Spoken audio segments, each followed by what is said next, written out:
ত্রয়োদশ জাতীয় সংসদ নির্বাচনে স্বতন্ত্র প্রার্থী হিসেবে অংশ নেওয়া ৩ বিএনপি নেতা নিজ নিজ কাঙ্ক্ষিত প্রতীক পেয়েছেন। ব্রাহ্মণবাড়িয়া ২ আসনে স্বতন্ত্র প্রার্থী ব্যারিস্টার রুমিন ফারহানা পেয়েছেন হাঁস প্রতীক। পটুয়াখালী ৩ আসনে স্বতন্ত্র প্রার্থী হাসান মামুনের জন্য বরাদ্দ হয়েছে ঘোড়া প্রতীক এবং ঝিনাইদহ ৪ আসনের স্বতন্ত্র প্রার্থী সাইফুল ইসলাম ফিরোজ পেয়েছেন কাপ পিরিস প্রতীক। এই ৩ প্রার্থী নির্বাচনে অংশ নিতে গিয়ে বাংলাদেশ জাতীয়বাদী দল বিএনপির কেন্দ্রীয় নেতৃত্বের বিরাগভাজন হন।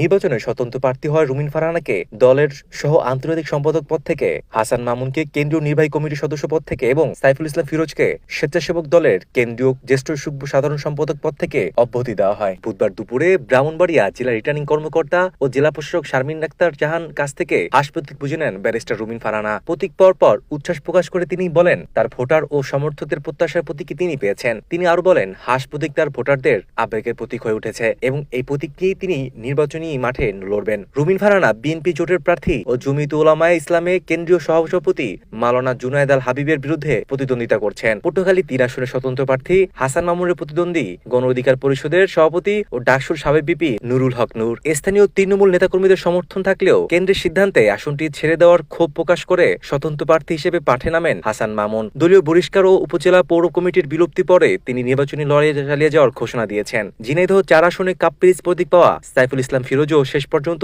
মাঠে থাকার ঘোষণা দিয়েছেন। তিনি বলেন, এলাকার সাধারণ মানুষের অনুরোধেই তিনি স্বতন্ত্র প্রার্থী হয়েছেন এবং ভোট গ্রহণের পর্যন্ত নির্বাচনী মাঠে থাকবেন।